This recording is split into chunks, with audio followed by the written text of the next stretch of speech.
Good morning, friends. Welcome to Coffee Talk this morning. Thanks for hanging out with us. Welcome to this beautiful spring day. Maybe. And we're glad you're hanging out with us this morning, and we welcome you. And we hope that you've got some wonderful things going on here in spring break. There's kids. If you have kids in that zone, then you're probably off gallivanting somewhere, as most of us are. If you're not, it's just another regular Thursday. So Yeah. Thanks for joining us. But for me, it's hope that spring is coming. Yeah. Spring break, yeah. Oh, I thoroughly enjoyed it when I started biking on the roads. Yes. Not with my nice bike yet, but I can see where they've been taking off all the sand, and it still takes them like 3 times to take that sand off, but we're getting there. We're getting there. It feels like a brand new world when you're not trying to hold on to it doesn't feel like you're mountain biking on the side of the road, and it's beautiful. Yeah, that's great. So we invite you to this coffee talk time to reflect and look back on some of the things that we have been talking about in this Sermon on the Mount, and just what a crazy chapter 5 it's been. Like all the things that we have seen Jesus cover, and like full gamut, and yet at the same time so unified as well too, in saying this is what the kingdom of God is like. This is what the kingdom of heaven is like, and this is what its people who are part of this kingdom look like, in a lot of ways. So we finished up chapter 5 this last week, talking about our enemies. And my question is, before you got married, did you feel like you had it all figured out? You were going to be a perfect parent. Okay, this is what I'm going to do in this situation, and I've got it all sorted out. So now we're ready to, step into marriage and family and kids. Did you have a pretty good picture? Are you saying that I'm my own worst enemy? No, I'm not saying anything about anything. I'm asking the question. Of course I did. I thought I knew how how marriage would work and how to raise kids and all that stuff until I got married, and then until I had kids.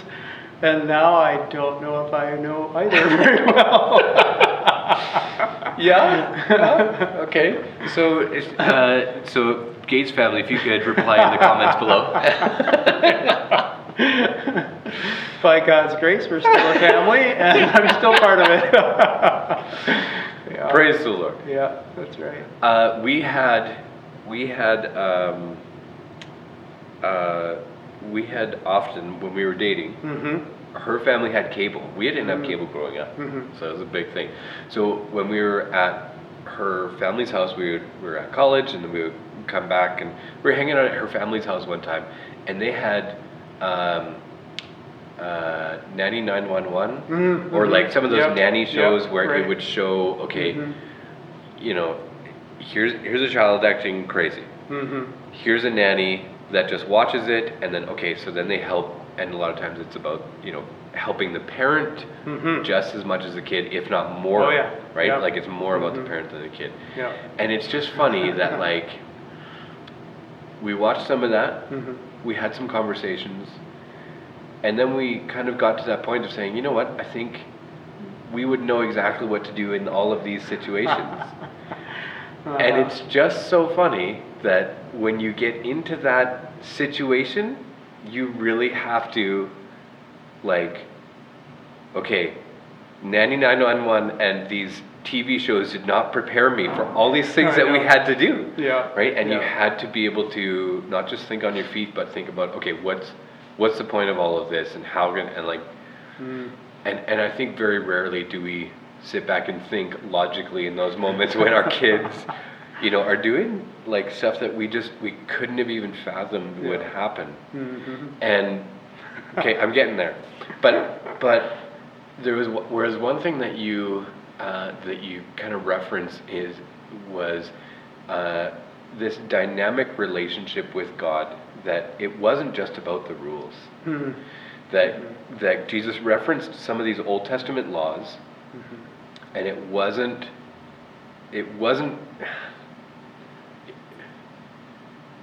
it wasn't exactly what they thought, Yeah. right? Mhm. And I feel like I feel like we just said it last week. You know, we heard some of these things, and it wasn't always what we thought it was going to be. Mhm.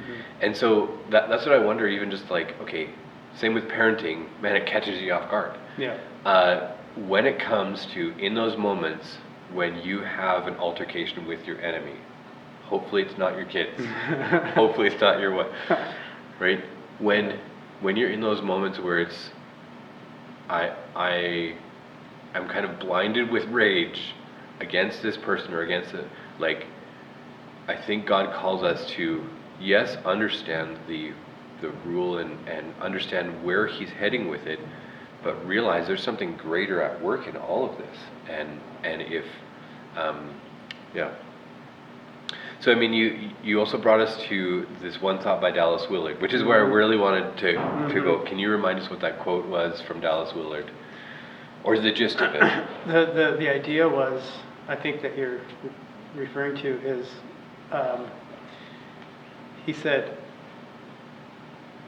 Jesus' character was such that it would have been harder for him to yell out in rage and destroy the people that were nailing him to a cross, because his character is one of love. So he came to the cross because of his character of love, and he went through with it because of his character of love. And so in the midst of them doing all this stuff to him, he recognized their hurt, their pain, their their need, and he asked for their forgiveness, even as he's being so his character is so loved that he naturally lives it out, right? So it would have been harder for him to act in rage, as I would have wanted to do, or most of us would have wanted to do.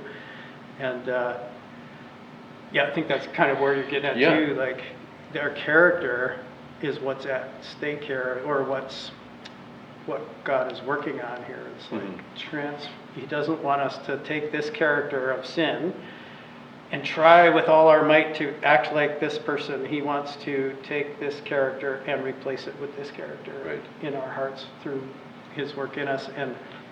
And that's where it all kind of came together for me. When we were talking before, for both of us, like, wow, we tend to think about, the less we know the Lord, I think, we tend to think about the Old Testament as a bunch of rules, the Ten Commandments is a bunch of rules. Why do I have to do that? How close can I get to the edge before before breaking the rule? And it's trying to take a sinful character and make it look like and that's what the Pharisees and where Jesus is saying, no, I want you to have my character. I want you to, and you can't do it, and you can't do it. You can't even understand it.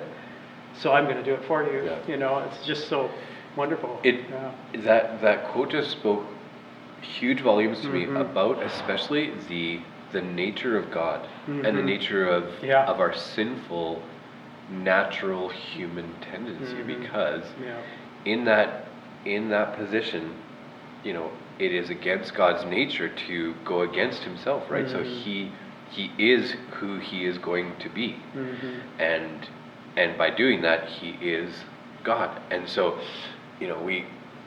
this gets really deep, and it gets really overwhelming, because we need to begin to understand, okay, if the nature of God is, I long for all humanity to be redeemed, and then he says, okay, not just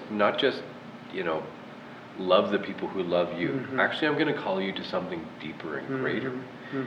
Man, like that boggles my mind. It also points me right away to that verse in Ephesians that says, we were at once enemies of God, right? Yeah. And if we were enemies of God, how great his love was for us, that while we were still sinners, he died for us. Man, that this is the free gift of grace. Yeah, what a really cool way to say, love your enemies. He actually did that with us. We were, and he doesn't say don't have enemies. He said love your enemies, and whoa, look at that, we were his enemies, and he loved us. Okay, you go and do likewise, right? I wonder if that's also maybe where Paul got that marriage one from too. That like, love your wife, but Christ loved the church. Love your enemies as God loved humanity. Hopefully those aren't the same thing. Yeah, it's like, I'm not saying they're the same thing. I'm saying just that turn of phrase almost is almost like, love your like he was your saying, enemies. love the church, like, so love your wife. And Love then he also your said, enemies yeah. the same way that God loved humanity when they were at their worst. Mm-hmm. Man, that would speak volumes to us if we could like put that on a signpost somewhere. And yet as soon as I say that, I'm like, that's exactly what the Pharisees were saying. Okay, that's the rule. Everybody sticks to the rule. Yeah. And so easy to try to make everything a rule Yeah. and a platitude and here's my thing to live by. And actually, in the end, it's God, I want to rely on your Spirit. Yeah. Right? And enemies is also a tough one too. Mm-hmm. Because we want to feel justified in the fact that we are being wronged, and it's easy for me to actually hate that person or especially that people group. I'm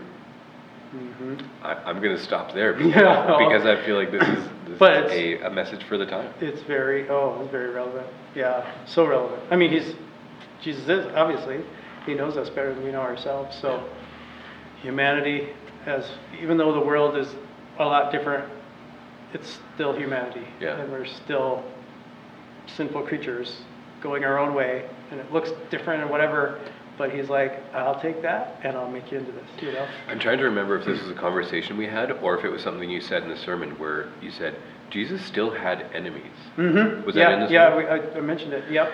Because even this is a very random thing, but like we've been watching a little bit of The Chosen, which some people like it, some people don't. Some people agree with it, some people don't.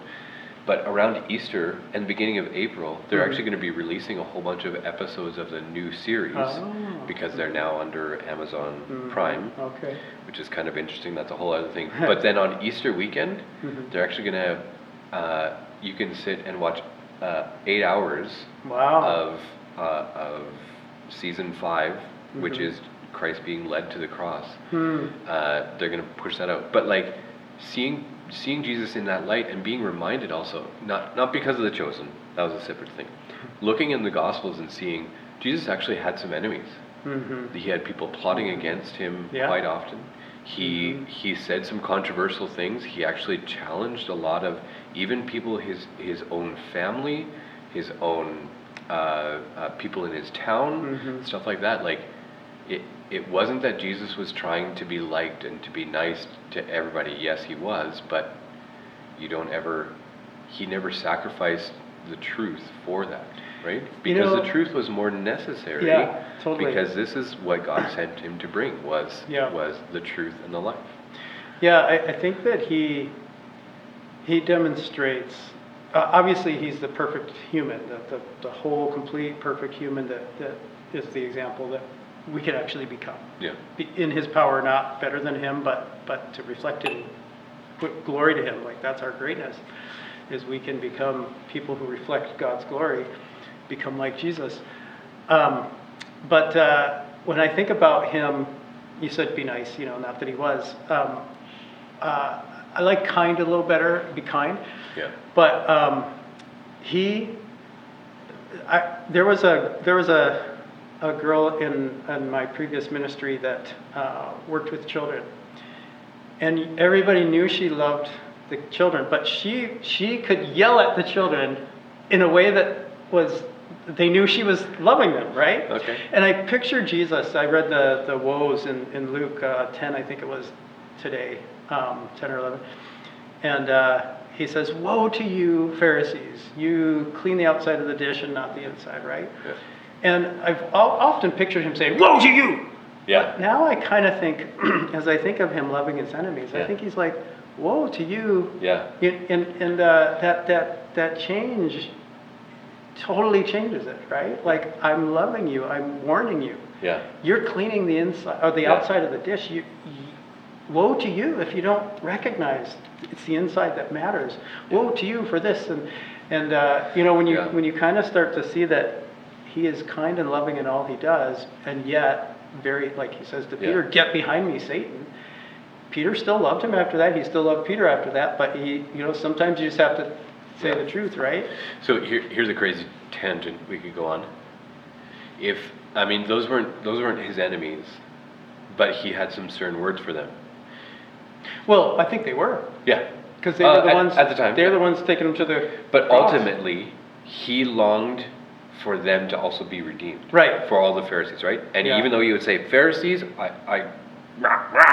but it wasn't that. It was like, you guys, come on. In light of even just that Dallas Willard thought, it would have been more unloving of Jesus to not say anything to those enemies of his, because he would know that I'm keeping the truth from them. Whereas if he says, "Woe to you, you blind guides who lead people down this path, and then tell people to follow you along that path, and you are on your way to destruction," it would have been less loving of Jesus to say, "Go ahead," right? And yet God also consistently pursues us to a point and says, "Please don't go that way." Just the same way that we would say to our kids, I want you to make a good decision, and so I'm going to challenge you in your thinking process, so that you can turn, make a wise choice, choose the right path, and follow it, right? And it is, I think that's what I think. I don't want to generalize, but I was going to say, our society says, okay, keep it to yourself, keep criticism to yourself. Well, can you still give woes and not seem criticizing? That would be a hard one, I think. Yeah, and I think it's a delicate balance, because the people that he spoke harshly to in love, and like I said, probably with a different tone of voice than we're used to, were people who should have known. Yes. People who were supposedly in this relationship.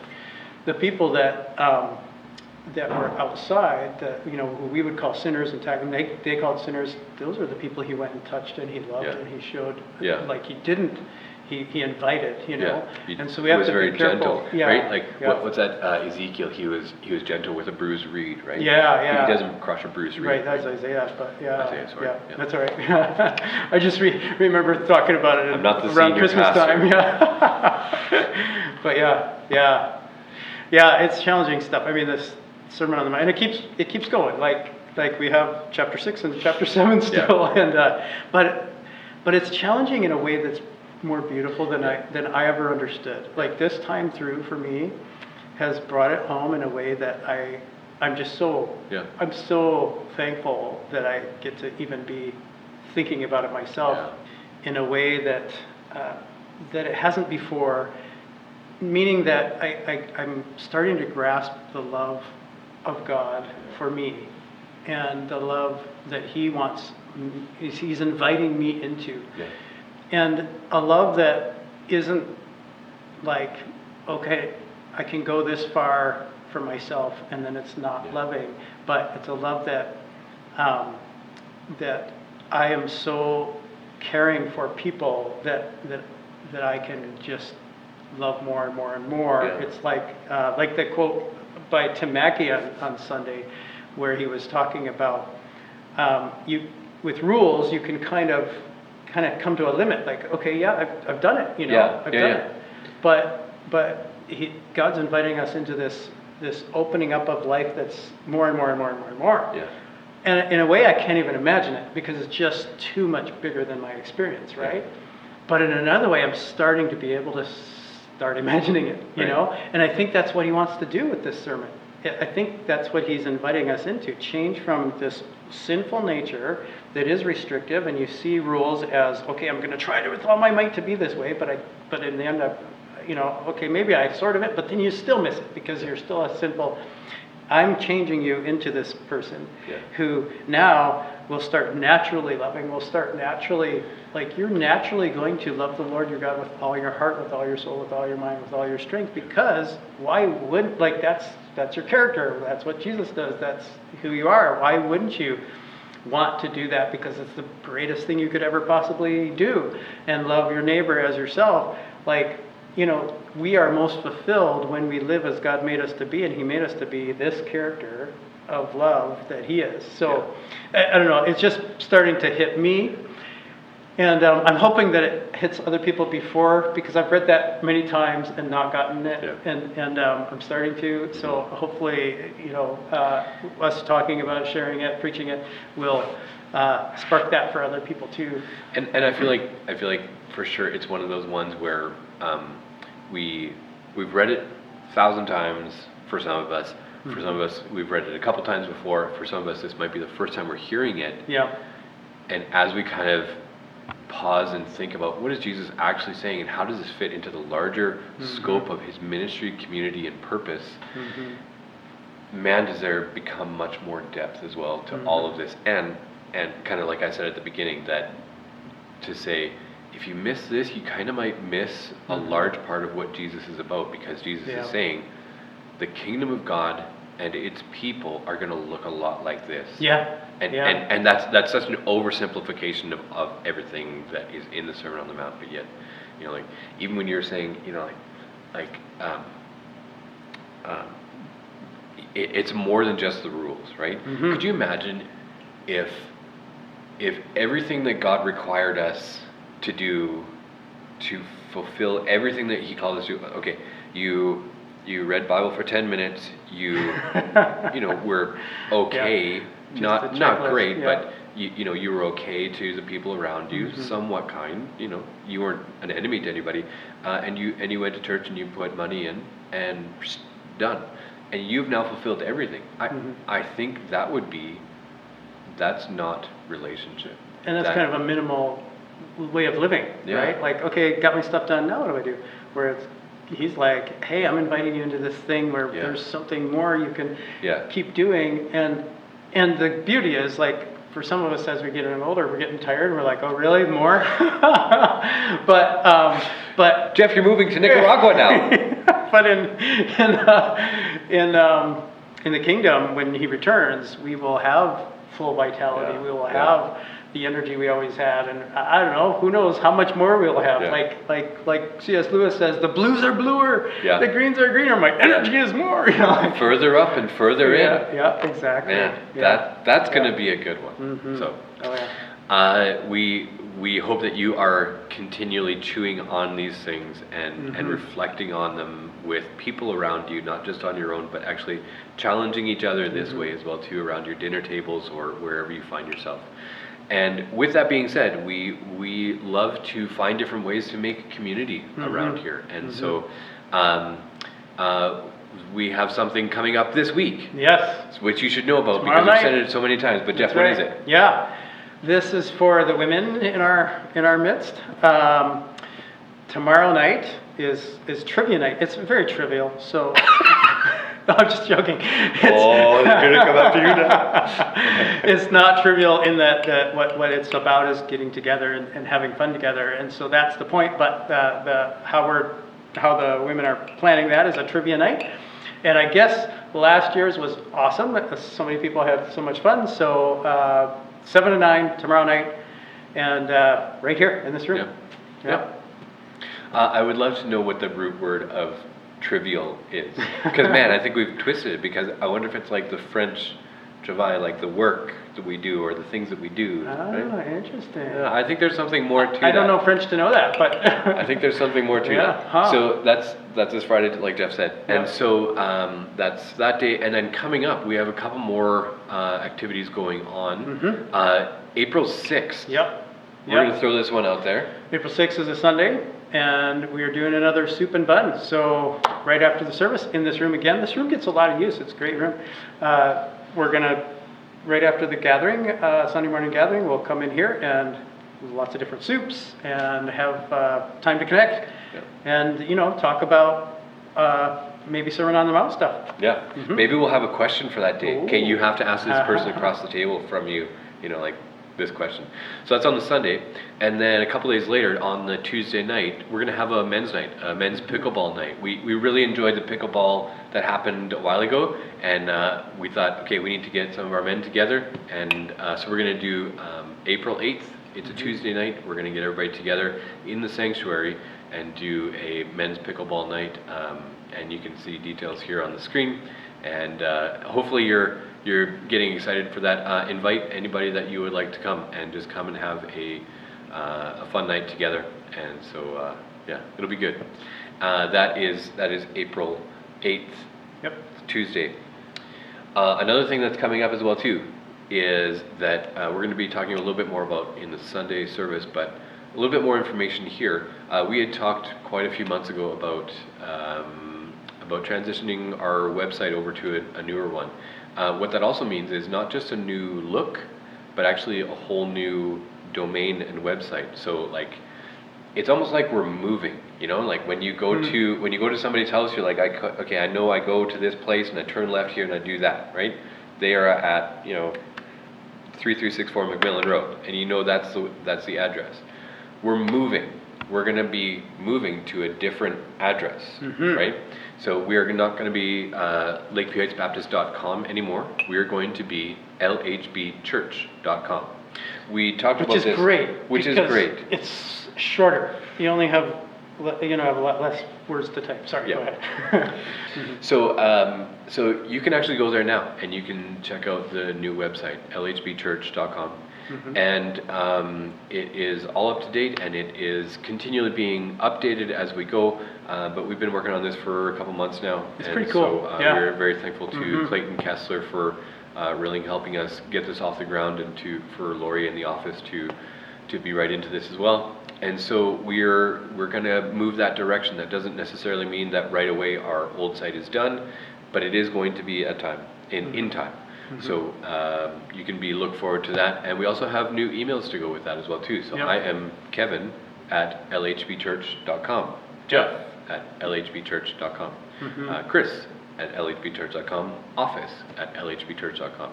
There's other emails that kind of go along with that as well too, and we'll kind of let you know as some of those events come up. And it's exciting. Yep. But that we wanted to kind of get that rolling, because it's been a while. It's been sitting in the back burner for a while. So, yep. Thanks for hanging out with us. Thanks for just enjoying talking about these things.